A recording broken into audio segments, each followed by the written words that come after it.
की कोशिश की जा रही है। दिल्ली में इस टाइम नजर दौड़ाओ, उत्तम नगर में मुसलमान सब्जी बेचने वाले सब्जी नहीं बेच पा रहे क्योंकि उनकी रेहड़ियां तोड़ते हैं बजरंग दल वाले और विहिप वाले, और यही संघी गुंडे घूम घूम कर मुसलमान गरीब परिवारों पर हमला कर रहे हैं, घर जला रहे हैं, चाहे मध्य प्रदेश हो, चाहे छत्तीसगढ़ हो, गुजरात हो।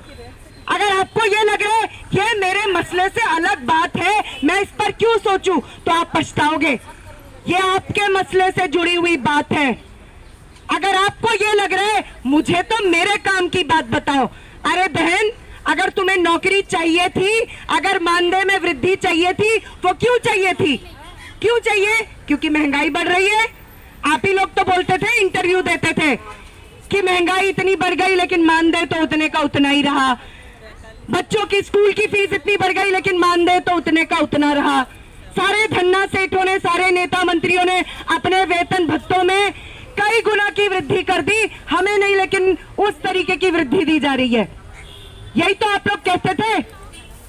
लेकिन यही वो सरकारें हैं जो एक तरफ महंगाई भी बढ़ा रही है और दूसरी तरफ इस देश में चाहे मुसलमान हो, चाहे कोई भी धार्मिक अल्पसंख्यक हो, चाहे दलित हो, चाहे गरीब स्त्रियां हो या मजदूर हो, उनके ऊपर दमन का चक्र चलाया जा रहा है। ये समझो।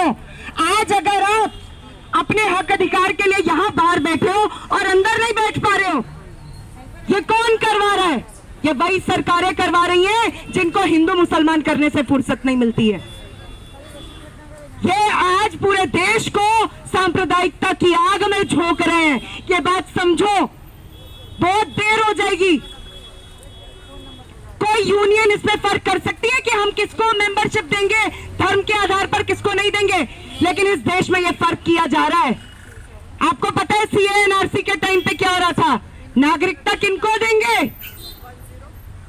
जो हिंदू होंगे, वो भी अमीर हिंदू। क्योंकि अगर आप असम में जाओ जहां पर इन्होंने सीएए एनआरसी लागू किया था, 19 लाख लोगों को नागरिकता के दायरे से बाहर कर दिया गया। अब आपको लगेगा अच्छा 19 लाख में सारे के सारे गैर हिंदू होंगे। नहीं, हिंदू भी थे, नहीं हिंदू ही थे ज्यादा। 14 लाख से ज्यादा हिंदू थे जो नागरिकता के दायरे से बाहर हो गए। क्यों? क्योंकि उनके पास कागज नहीं थे दिखाने के लिए, उनके पास कोई प्रूफ नहीं था, उनके पास कोई प्रॉपर्टी का कागज नहीं था कि वो दिखा पाते कि वो इस देश के नागरिक हैं। और हम इन्हीं झगड़ों में फंसे रह जाएंगे। आप देख सकते हो कि इस बार तो जिस तरीके का पूरा माहौल, वैसे तो 2014 से ही, जब से नरेंद्र मोदी भारतीय जनता पार्टी और संघ परिवार के नेतृत्व में इनकी फासीवादी सरकार हुकूमत में आई है, तब से अगर आप देखो सबसे ज्यादा धार्मिक उन्माद, मजहब के नाम पे दंगे फसाद। कभी पहले इन्होंने राम मंदिर को मसला बनाया, अब राम मंदिर बन गया।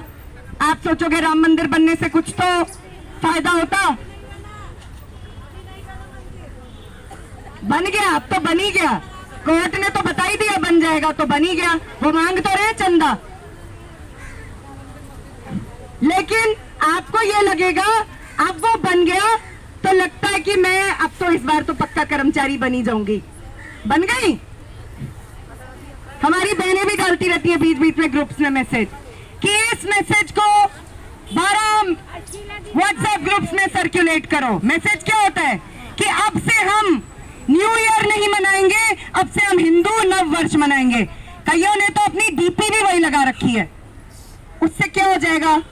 तुम्हारा नव वर्ष 1 जनवरी से नहीं शुरू होकर 1 अप्रैल से शुरू होगा। तुम्हारे घर में तिजोरियों में पैसा भर जाएगा, या तुम्हारे बच्चों को पक्की सरकारी नौकरियां मिलेंगी, या तुम लोगों को कर्मचारी का दर्जा मिलेगा, या टर्मिनेशन घर बैठे बैठे रद्द हो जाएगा। अगर इनमें से कुछ हो जाएगा ये करने से तो कर लो, रोका है किसी ने? लेकिन ये घुट्टी, ये नशा, ये जहर इसीलिए दिमागों में घोला जा रहा है ताकि असली सवाल आप लोग नहीं पूछो और नकली मसलों पर आपस में लड़ मर जाओ। और हमारी बहनें जो पूरी हड़ताल में, इस बार की हड़ताल ही नहीं 2015 से अपनी एकता के दम पर हमने सरकारों को झुकाया है, डिपार्टमेंट को झुकाया है। हम इतनी आसानी से क्या अपनी एकता टूटने देंगे? किसी धर्म, किसी मजहब, किसी जात के नाम पर अगर इनको ये लग रहा है कि हमारी एकता, हमारी यूनिटी तोड़ सकते हैं, तो ये बहुत बड़ी गलतफहमी का शिकार है।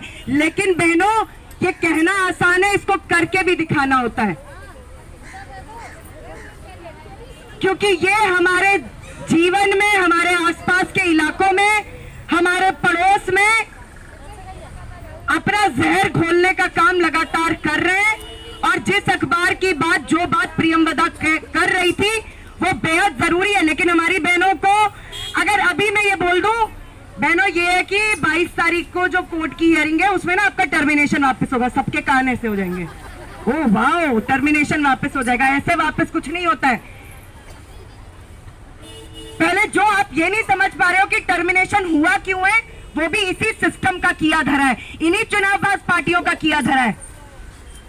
कल आप सुल्तानपुरी गए थे, सुल्तानपुरी का एक दल्ला भाजपा का आज मुझे फोन करके धमकाने की कोशिश करा था, और पुलिस के सामने बोल रही हूं, मैंने कहा फोन रख साले, तेरी तो ये वो, वरना तेरी टांगे तुड़वाऊंगी। डर के मारे फोन काट दिया, मेरे घर में घुस के तेरी टांगे तुड़वाऊंगी। तुम लोगों को पैसे किसने दिए? मैंने कहा दल्ले, तेरे को किसने पैसे दिए मुझे फोन करने के?